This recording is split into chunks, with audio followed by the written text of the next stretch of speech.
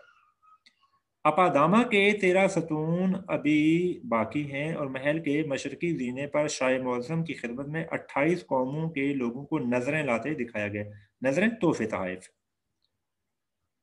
اس کے پہلو میں دارا کا پرائیویٹ محل جو تکارا کہلاتا ہے، اور اس کے دروازے پر شاہ کے ایک عفریت سے لڑنے اور اس کے سر میں تلوار بھونکنے کی تصویر مرتسم ہے. عفریت بلا یا ڈریگن، ٹھیک ہے، بڑا سانپ، اس سے، اور اس کے سر میں تلوار بھونکنے کا مطلب ہے اس کے سر میں تلوار مارنا. بادشاہ کی داڑھی اور کپڑوں میں جواہرات ٹکے تھے، اب فقط سوراخ باقی ہے. یعنی جو اصل تصویر ہے اس میں کیا تھا، جواہرات لگے ہوئے تھے. پھر کیا ہوا، ظاہر ہے جب یہ ساری چیزیں گر گئی، محل گر گیا، تو لوگوں نے وہ جواہرات وہاں سے نکال لیے، تو اب وہاں دیواروں میں سوراخ رہ گئے.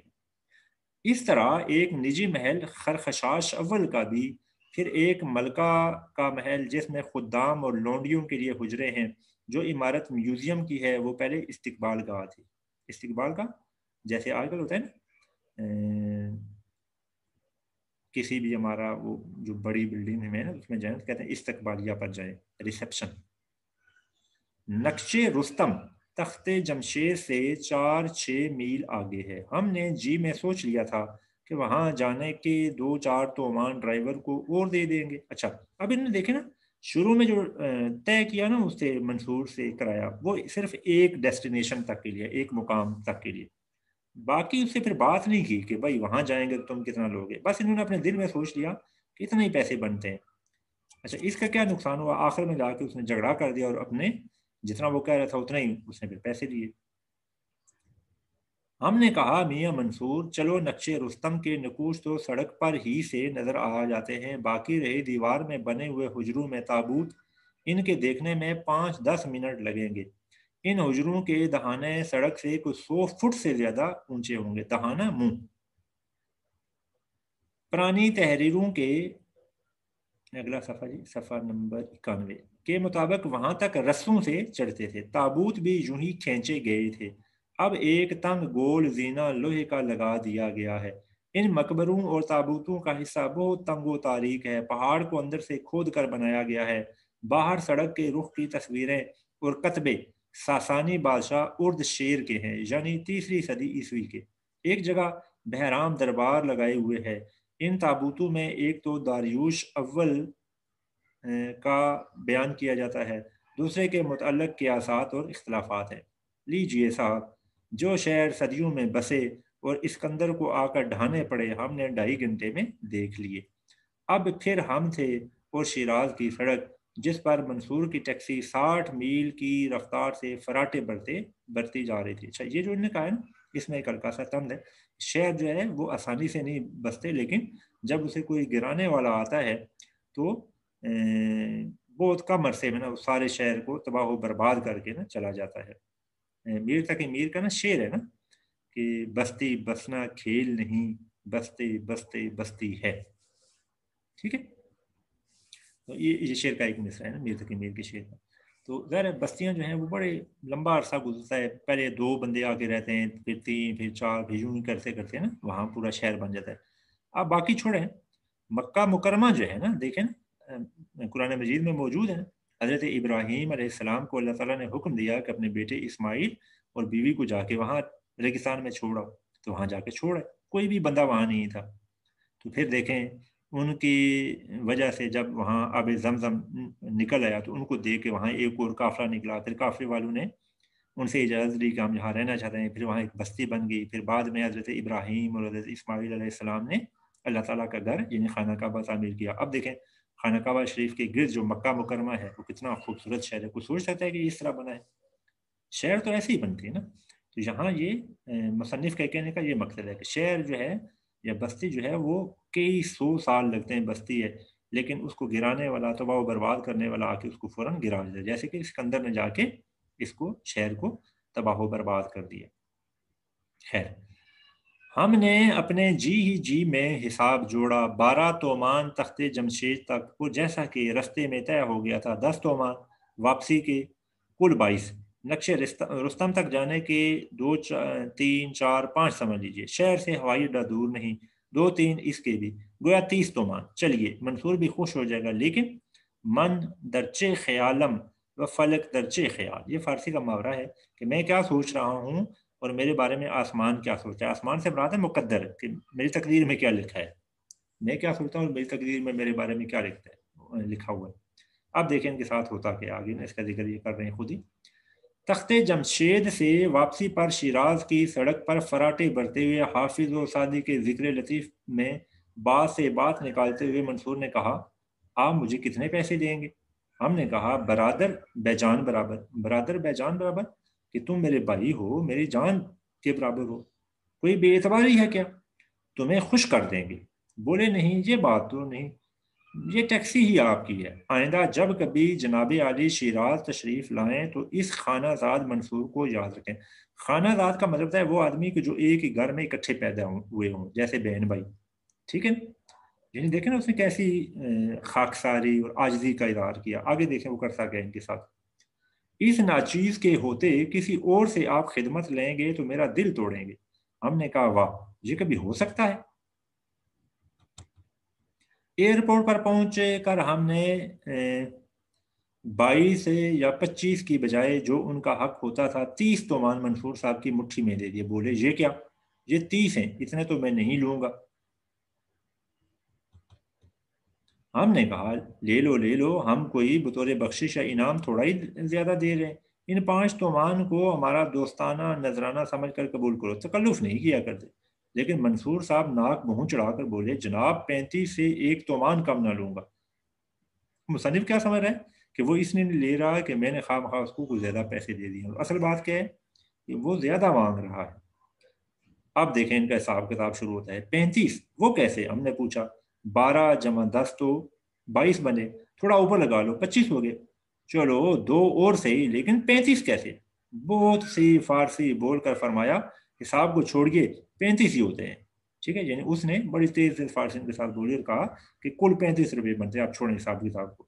ہم ٹیکسی سے نکل چکے تھے، لیکن وہ بھلا مانوس جو تھوڑی دیر پہلے تک خانہ زاد بنتا تھا رستہ روک کر کھڑا ہو گیا۔ جناب 35 دیجئے 35۔